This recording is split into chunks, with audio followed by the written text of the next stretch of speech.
सदा परिभवग्नमविष्टदोहम् तीर्थास्पदं शिवविरञ्चनुतं शरण्यम् भृत्यार्थिहं प्रणतपाल्यभवद्दिपूतम् वन्दे महापुरुषते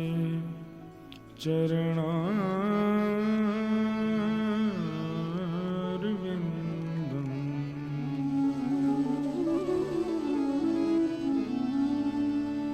अस्ति स्वस्तरुणीकराग्रविगलत्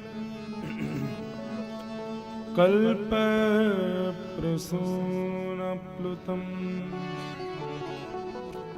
वस्तु प्रस्तुतवेणुनादलहरि निर्वाणनिर्व्याकुलम्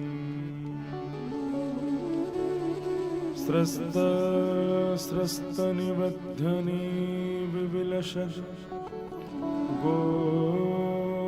गोपी सहस्राव्रतम्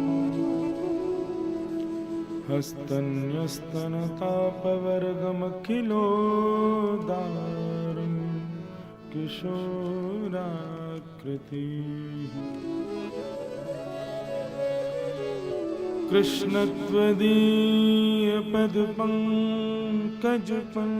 कृष्णत्वदीयपदपङ्कजपञ्जरान्ते अद्यैव मे विशतु मानसराजहंस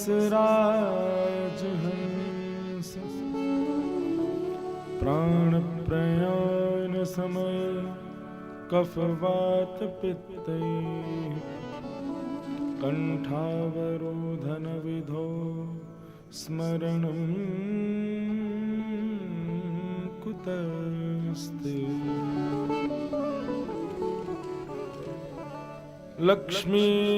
लक्ष्मीनाथ समारंभां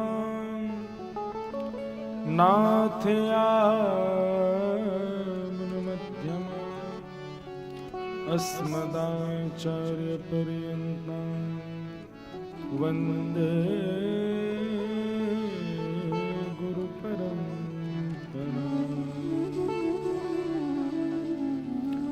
जय जय श्री राधारमण जय जय नवल किशोर जय गोपी चित चोर प्रभु जय जय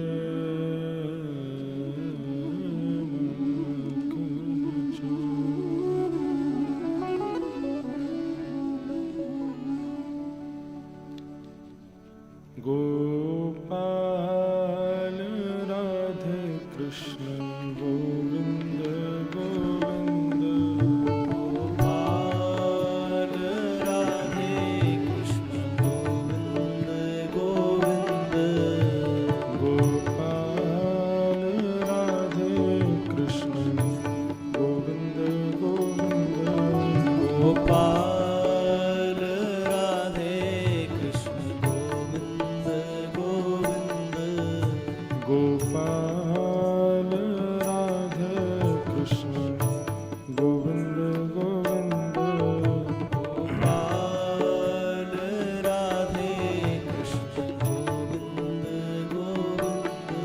कृष्ण गोविंद गोविंद कृष्ण गोविंद गोविंद कृष्ण गोविंद गोविंद कृष्ण गोविंद गोविंद कृष्ण गोविंद गोविंद कृष्ण गोविंद गोविंद कृष्ण गोविंद गोविंद कृष्ण गोविंद गोविंद कृष्ण गोविंद गोविंद कृष्ण गोविंद गोविंद कृष्ण गोविंद गोविंद हे गोपाल राधे कृष्ण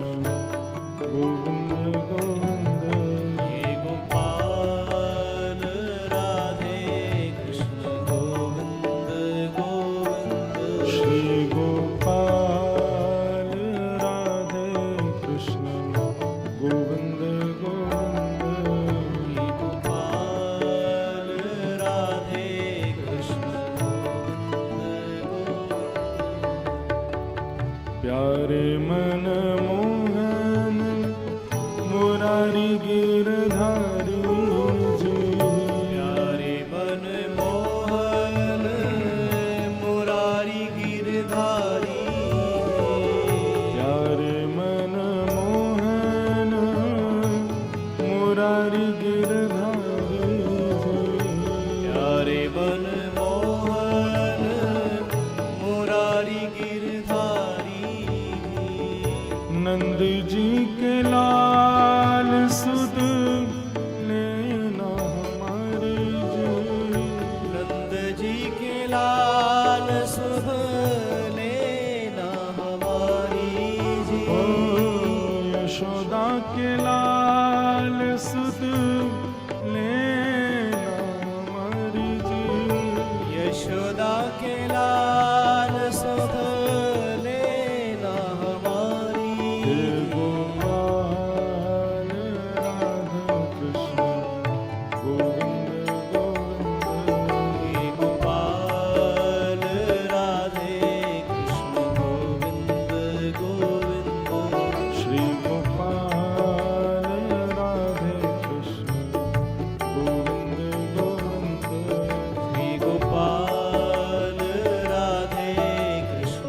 करताल बजा के गाओ भाव से श्री राधा रमण लाल की जय।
माधव गोविंद गोविंद माधव गोविंद गोविंद केशव गोविंद गोविंद केशव गोविंद गोविंद माधव गोविंद गोविंद माधव गोविंद गोविंद केशव गोविंद गोविंद गोविंद गोविंद कृष्ण गोविंद गोविंद कृष्ण गोविंद गोविंद कृष्ण गोविंद गोविंद कृष्ण गोविंद गोविंद कृष्ण गोविंद गोविंद कृष्ण गोविंद गोविंद कृष्ण गोविंद गोविंद कृष्ण गोविंद गोविंद कृष्ण गोविंद गोविंद कृष्ण गोविंद कृष्ण गोविंद गोविंद गोविंद कृष्ण गोविंद गोविंद कृष्ण गोविंद गोविंद कृष्ण गोविंद गोविंद कृष्ण गोविंद गोविंद कृष्ण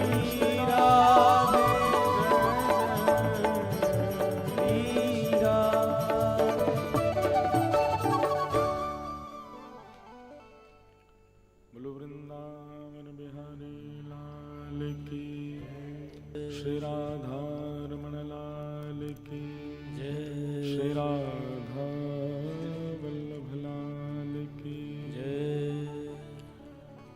वृंदावन धाम की श्याम सुंदर श्री यमुने महारानी की सब संतन की सब भक्तन की सब विप्रन की समस्त ब्रजवासीन की 84 कोस ब्रजमंडल धाम की श्री गोवर्धननाथ की गिरिराज धरण की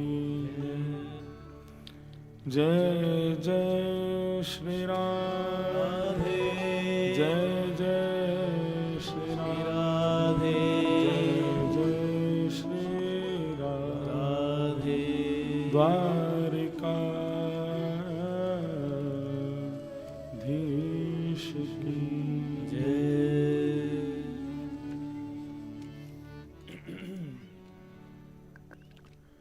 परम मंगल में परात्पर अखिलेश्वर कारण करुणा वरुणालय भक्तवांछा कल्पतरु तड़द्वित विनिंदित पीतांबरधारी श्री बालकृष्ण लाल की राधा रमण लाल की वांगमयी शब्दमयी वाणीमयी प्रतिमूर्ति हम आप सबके मध्य में विराजमान श्रीमद् भागवत को बारंबार प्रणाम। गुना से पधारे परम पूज्य महाराज जी को बारंबार वंदन नमन। मंच पर विराजमान समस्त विप्र वृंदों को प्रणाम, समस्त गंधर्व जनों को प्रणाम और आप सभी श्रोता भाई बंधु मातृशक्ति बालक सब श्रोताओं को जय श्री कृष्ण, जय सिया राम, जय श्रीमन नारायण।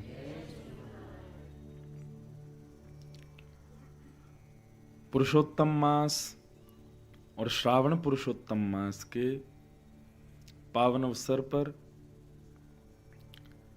प्रेम राजधानी, भक्ति राजधानी, भाव राजधानी श्री वृंदावन धाम यमुना तट के पावन पुलीन इस मंगलमय सभागृह केशव धाम में हम आप सब लोग अविराजित होकर के भागवत भागीरथी का श्रवण रसास्वादन पान करने के लिए एकत्रित हुए हैं। यह हमारा परम सौभाग्य है। वृंदावन साधारण नहीं है बंधुओं। मैं जब भी वृंदावन का विषय प्रकट होता है तो इसी भाव से ही प्रारंभ करता हूं कि वृंदावन साधारण नहीं है। साधारण दिख रहा है तो आप असाधारण हो। वृंदावन साधारण अनुभूति का लक्षण नहीं है। सामान्य पृथ्वी का कोई एक शहर या कोई ब्रह्मा के द्वारा निर्मित कोई स्थान नहीं है। साक्षात राधा माधव निरंतर निवास करते हैं, ऐसा श्रीधाम वृंदावन है। धाम से ऊंचा कोई शब्द नहीं मिला, इसलिए हम वृंदावन धाम बोलते हैं। लेकिन धाम से भी ऊंचा कोई शब्द हो तो वह भी वृंदावन पर न्यौछावर किया जा सकता है। वृंदावन का एक पद गाते हुए हमारे वृंदावन के रसिक जन कहते हैं, शब्द सुनिएगा। जहां श्री राधा चरण रेणु की कमला लेत बलैया। कमला किसे कहते हैं? लक्ष्मी। तो सुनो, जहां श्री राधा चरण रेणु की, चरणों की भी नहीं, राधा रानी की भी नहीं, राधा रानी के चरणों की भी नहीं। राधा रानी जब चल के चली जाती हैं तो उनके पैरों की जो चरण रज रह जाती है उसकी कमला लेत बलैया। वृंदावन साचो धन भैया, वृंदावन साचो धन भैया। श्री हरिराम व्यास जी का पद है। ओरछा में, ओरछा जानते हैं मध्य प्रदेश में है, श्री राजाराम सरकार जहां विराजते हैं, वहां ओरछा के एक बहुत विद्वान भक्त हुए, उनका नाम था श्री हरिराम व्यास। बहुत विद्वान थे, बस अपनी विद्वत्ता से एक ही काम करते थे, क्या? जो विद्वान नहीं है उसको हराते थे। बंधुओं, कभी कभी विचार किया करो, हमारे पास यदि जो कोई गुण है वो गुण किसके लिए है? हमको सुंदर रूप दिया तो क्या इसलिए दिया कि हम जो बिना रूप वाले हैं उनको बस चिढ़ाते रहें कि देखो हम तो कितने सुंदर, ठाकुर जी ने बड़ी फुर्सत में हमको बनाया। हम धनवान इसलिए कि निर्धन व्यक्ति लोगों का उपेक्षा करते रहें। हमको कंठ दिया ठाकुर जी ने गाने के लिए, बोलने के लिए, तो क्या हम इस गाने से केवल संसार को रिझावें?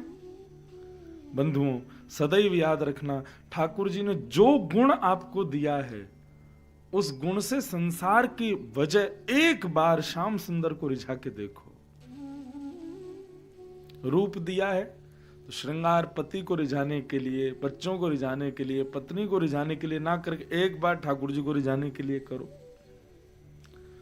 सुंदर धन दिया तो उस धन से केवल सब जगह वैभव खड़ा करने के बजाय एक बार ठाकुर जी की सेवा में लगा के देखो। भोजन बनाना बहुत अच्छा आता है, सबको रिझाने के लिए बस जो थाली पे बैठे वो चार बात कह जाए, इस भाव से आपने अगर प्रसाद बनाया। कभी ऐसा प्रसाद बनाओ कि मंदिर में जब आप थाली रख के ठाकुर जी के पर्दा लगाओ और पर्दा जब खोलो तो थाली बिल्कुल चट साफ, ठाकुर जी खा गए। कभी इसलिए प्रसाद बनाओ। अपने किसी भी योग्यता से, अपने गुणों से ठाकुर जी को रिझाओ। ठाकुर जी ने विद्वान बनाया श्री हरिराम व्यास जी को, लेकिन उस विद्वत्ता से क्या करते थे? जो विद्वान नहीं थे उनको हराते रहते थे। अब कल कथा करके हम जा रहे तो एक सज्जन हमसे बोले, आप कथा करते हैं महाराज जी, लेकिन संस्कृत के लिए एक शब्द नहीं बोला आपने। अब पिछली कथा हम करने कहीं और गए, वहां पे कोई बोला आप कथा तो बहुत बढ़िया करते, नारी शक्ति के लिए कुछ नहीं बोलते। उससे पिछली कहीं कथा करने के लिए गए तो वहां बोले आप कथा तो बहुत अच्छी करते हो लेकिन शिक्षा के लिए कुछ नहीं बोलते।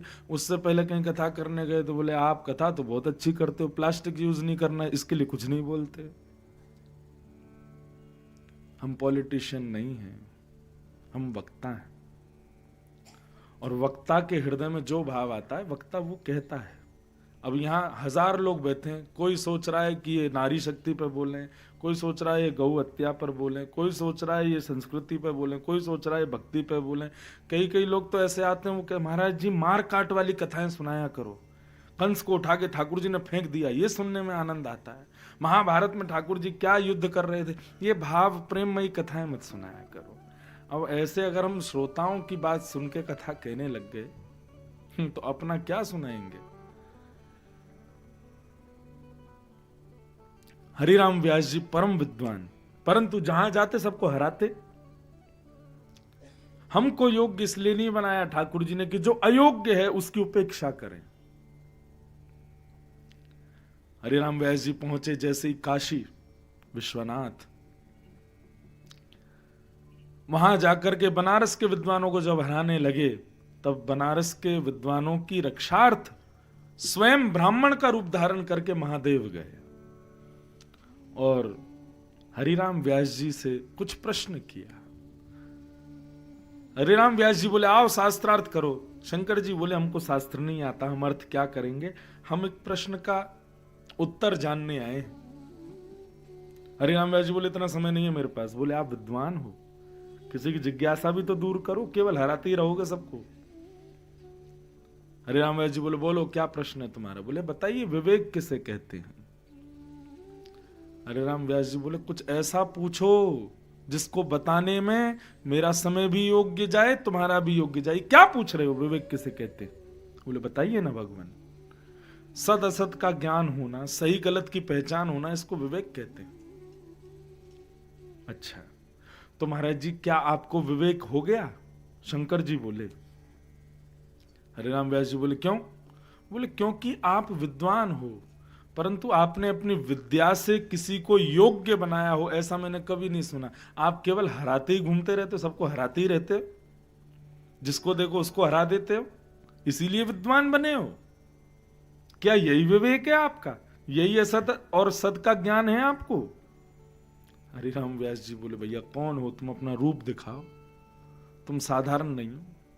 तुरंत ध्याये नित्यम महेशम रजत गिरिनभम चारु चंद्रावतंसम रत्नाकल्पोज्ज्वलांगम पयश मृगवरा भीति हस्तम प्रसन्नम पद्मासीनम समन्तास्तुतमरगणे व्याधिकृत्यम वसानम विश्वाद्यम विश्ववंद्यम अखिल भयहरम पंचवक्रम त्रिनेत्रम। भगवान रुद्र प्रकट हो गए।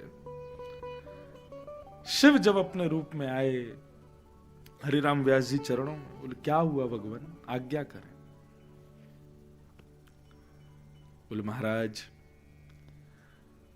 विद्वान इसलिए नहीं बने हो कि अयोग्यों को हराओ, अपनी विद्वत्ता से वृंदावन रस का प्रचार करो, अपनी विद्वत्ता से वृंदावन की भाव भक्ति का प्रचार करो। कभी कभी मुझे क्या लगता है, सब लोग इधर देखो इधर देखो, यहां देखो, कथा सुनो, इधर उधर नहीं देखो, कथा सुनो। कभी कभी मुझे लगता है कि महादेव की भक्ति का प्रतिफल है वृंदावन की प्राप्ति। जो जो लोग वृंदावन में विराज रहे हैं ना, निश्चित ही अपने पूर्व जन्म में इन्होंने महादेव की खूब आराधना करी होगी, इसलिए वृंदावन पधारे। हमारे महादेव अभी श्रावण और पुरुषोत्तम मास एक साथ है। कई लोग ऐसा सोचते हैं कि कृष्ण भक्त महादेव की अर्चना नहीं करते और महादेव भक्त कृष्ण अर्चना। अगर ये बात है हम लोगों के अंदर तो हम बहुत बड़े भाव से वंचित हो रहे हैं, चूक रहे हैं। हमारी राधा रानी के सबसे बड़े भक्त तो श्री महादेव ही हैं। राधा कृपा कटाक्ष किसने गाया? स्वयं महादेव ने गाया। वृंदावन रस को किसने उजागर किया? स्वयं महादेव ने किया। तो महादेव की भक्ति का प्रतिफल स्वरूप है वृंदावन की प्राप्ति। तो हरिनाम व्यास जी को भगवान शिव ने आज्ञा की, बोले कि आप अपने पूर्व जन्म की भगवान की सखी हो विशाखा, जाओ वृंदावन और रस का उजागर करो।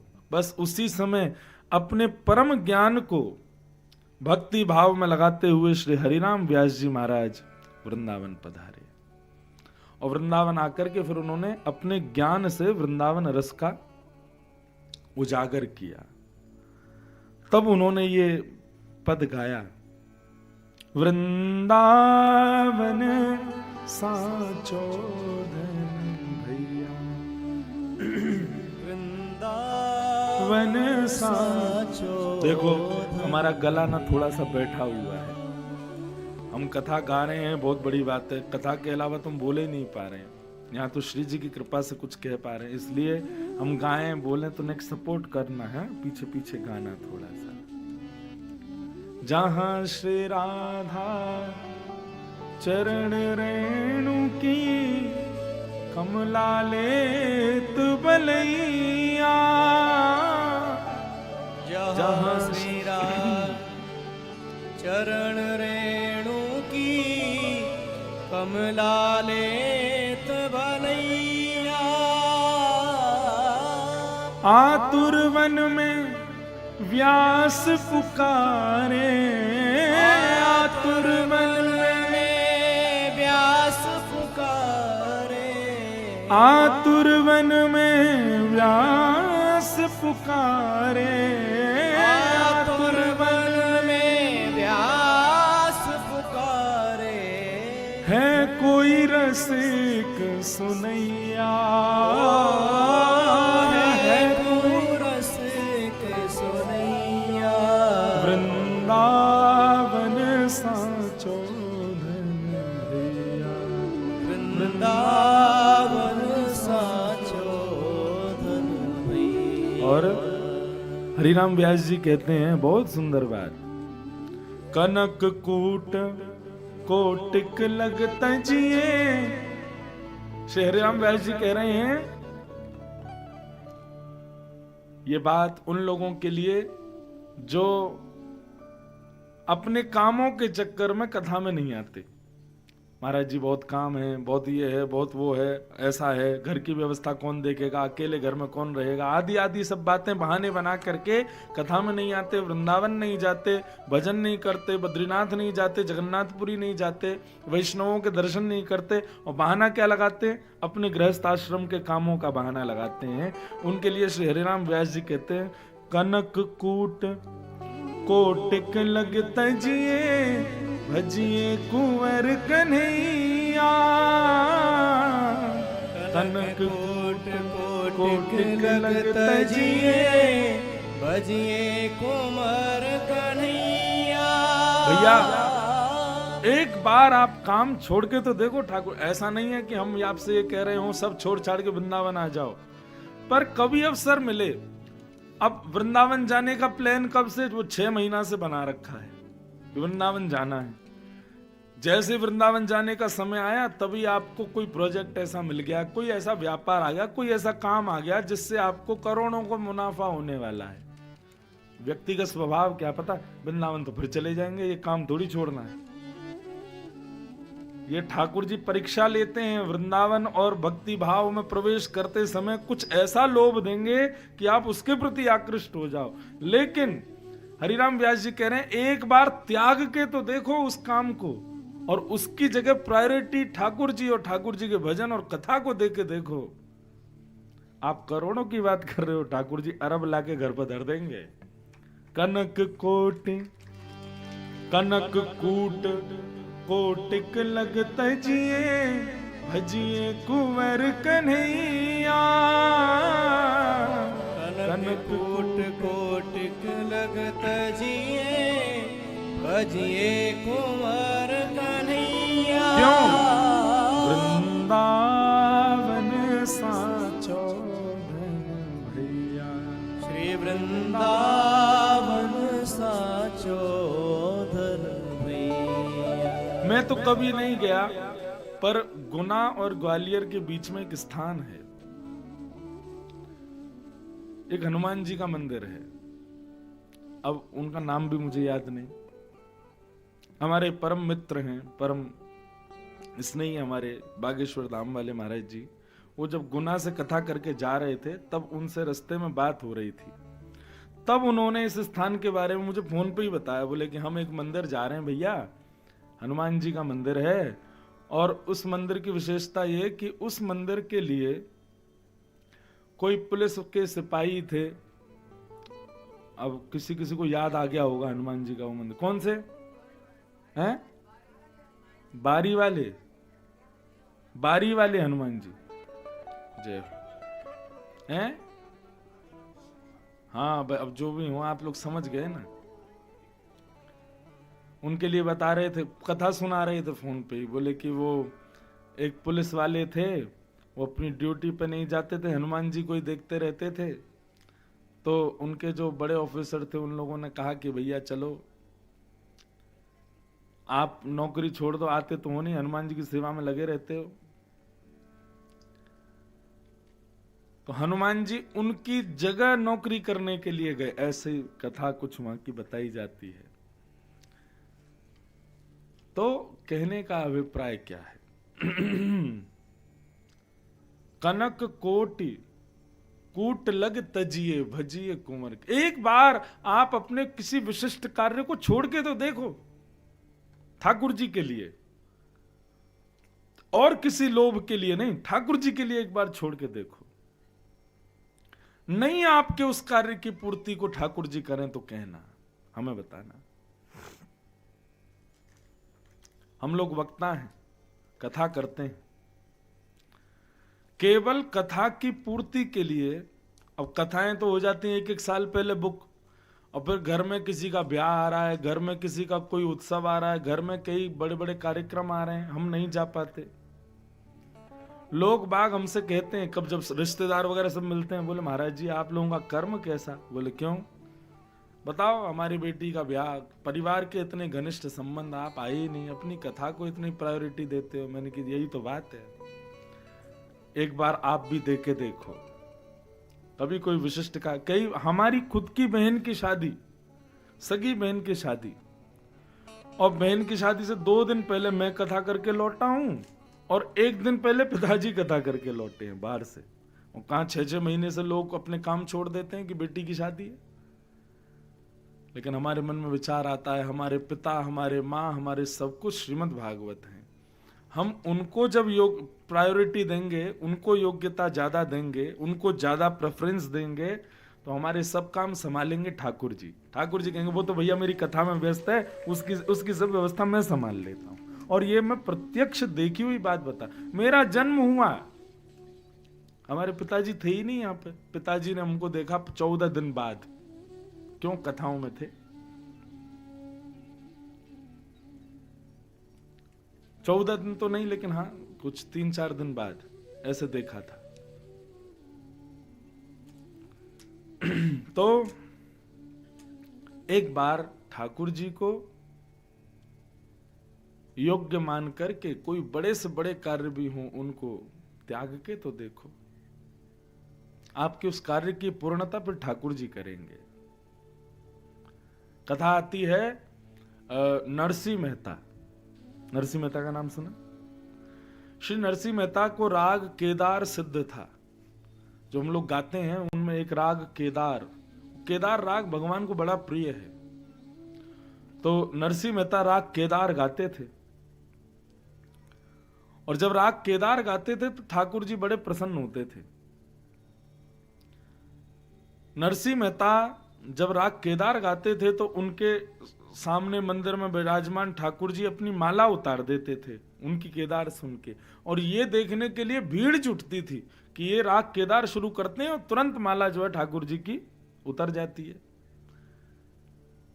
एक दिन लोग बोले भैया ये कच्ची माला पहनाते होंगे जरूर ठाकुर जी को, आज अब माला हम बनाएंगे मोटे धागे की। और मोटे धागे की माला बनाई और ठाकुर जी को पधराई कुछ लोगों ने, और आज श्री नरसिंह मेहता जी का टेस्ट होने वाला था कि आज देखते हैं आज नरसिंह मेहता क्या करेंगे। और मैं तब तक राग केदार नहीं गाऊंगा, और आज ही वो केदार राग गिरवी रख के आए और आज ही ठाकुर जी को मोटे सूत की माला पहना दी लोगों ने। शाम को जैसे ही पहुंचे नरसिंह मेहता गाने के लिए, सब लोग आज परीक्षा कर रहे थे, बोले आज ये गाए और आज माला उतरी तो हम मानेंगे कि इसका भाव ठाकुर जी स्वीकार करते हैं। नरसिंह मेहता बोले बड़ी दुविधा है, आज तो मैं केदार गा ही नहीं सकता क्योंकि वो तो गिरवी रख के आया हूं, और जिस सेठ को गिरवी रख के आए उसके 2 बालक और बैठे थे, वहां पर कहीं केदार नहीं गाए, ये वो तो गिरवी है। और केदार गाए बिना ठाकुर जी माला नहीं उतारते थे। बड़ी दुविधा में पड़ गए। नरसिंह मेहता गाने लगे, कोई और राग 2-3 राग उन्होंने गाए। गाते गाते गाते गाते देखी माला उतर ही नहीं रही है। ठाकुर जी को चिंता हो गई, बोले आज नरसिंह फंस गया, क्या करें। सो ठाकुर जी नरसिंह मेहता का रूप धारण करके गए और उस सेठ का जितना पैसा था उतना पैसा लेके गए और ले जा करके सेठ जी को दे दिया। बोले लो भैया तुम्हारा ये पैसा हमने चुकती कर दिया, लाओ हमारा राग वापस करो। सेठ जी ने लिख के दे दिया, राग केदार वापस करता हूं। लिख करके जैसे ही दिया, ठाकुर जी आकर के तो अपने रूप में विद्यमान हो गए। अब यहाँ नरसिंह मेहता भिन्न भिन्न राग गावे, केदार नहीं गावे। इतने में ही एक पर्ची आकर के नरसिंह मेहता की गोद में गिरी, उसमें लिखा सेठ जी के हस्ताक्षर थे, आपका राग केदार मुक्त हुआ। और जैसे ही मुक्त हुआ, नरसिंह मेहता ने राग केदार गाया, एक पंक्ति गाती मोटे सूत की माला भी टूट करके गिर गई और सब वैष्णवों ने ताली बजाई। नरसिंह मेहता बोले लेकिन ये पूर्ति करके कौन आया? नरसिंह मेहता दौड़ करके सेठ के पास गए, बोले भैया तुमने हमारा राग मुक्त क्यों किया? बोले कि पैसा दे दिया आपने इसलिए मुक्त कर दिया। बोले हम कहाँ आए पैसा देने? बोले अरे अभी तो आए थे आप, घंटों पहले आए थे, कुछ सारा पैसा दे के गए, बल्कि 100 रुपया एक्स्ट्रा दे के गए हो। नरसिंह मेहता समझ गए ठाकुर जी आए थे, वही करके गए। तो कभी कभी ना अपनी जिम्मेवारियां ठाकुर जी पे भी रखा करो, करेंगे वो। लेकिन ऐसा नहीं है कि बच्चे सोचें कि हम कल हमारा एग्जाम है, ठाकुर जी आप ही दिया हो। ऐसी जिम्मेवारी नहीं देनी है। ऐसी जिम्मेवारी वाली बात नहीं हो रही है। जिम्मेवारी देने का अभिप्राय क्या है? ठाकुर जी को प्रधानता दो, अपने सांसारिक व्यवहार कर्मों को कभी कभी ठाकुर जी के लिए छोड़ के देखो, आपकी उस कार्य की पूर्ति स्वयं ठाकुर जी करेंगे। तो ये हमने अनुभव किया है, ठाकुर जी करते हैं। तो भैया ऐसे वृंदावन में आप विराज रहे हो जहां ठाकुर जी केवल यही ढूंढते रहते हैं कि कौन मेरा वैष्णव, कौन मेरा प्रिय, कौन मेरी प्राप्ति के लिए यहां आया। गुना में बैठ करके भजन करोगे तो शायद 60 वर्षों में ठाकुर जी दर्शन दें, लेकिन वृंदावन में बैठ के भजन करोगे 7 मिनट नहीं होंगे ठाकुर जी प्रकट हो जाएंगे। लेकिन भजन में उतनी सामर्थ्य हो, भजन में उतना भाव हो, भजन में उतना प्रेम हो।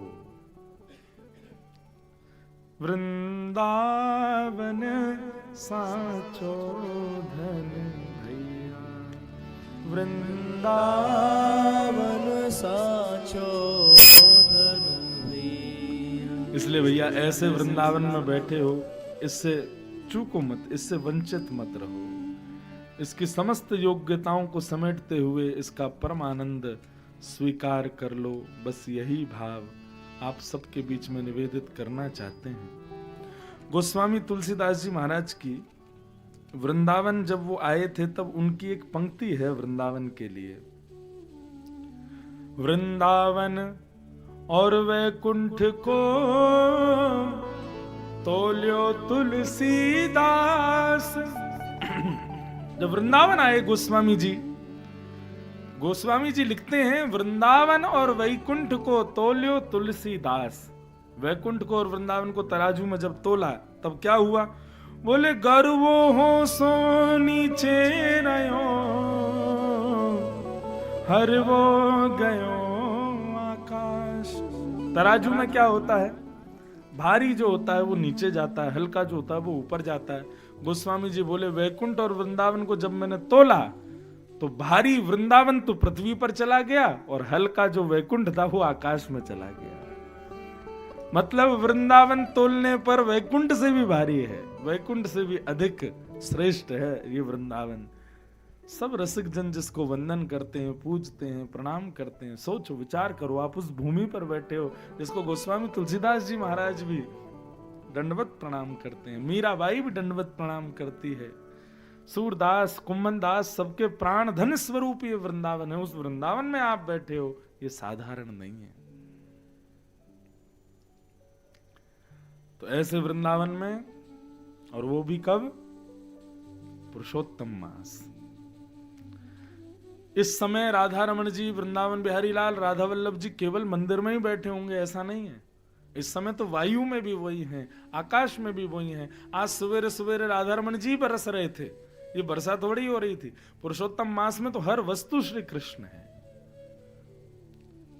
ऐसे पुरुषोत्तम मास के पावन अवसर पर वृंदावन आप पधारे हैं, इसका खूब प्रतिफल स्वीकार करो, खूब आनंद से वृंदावन में रहो।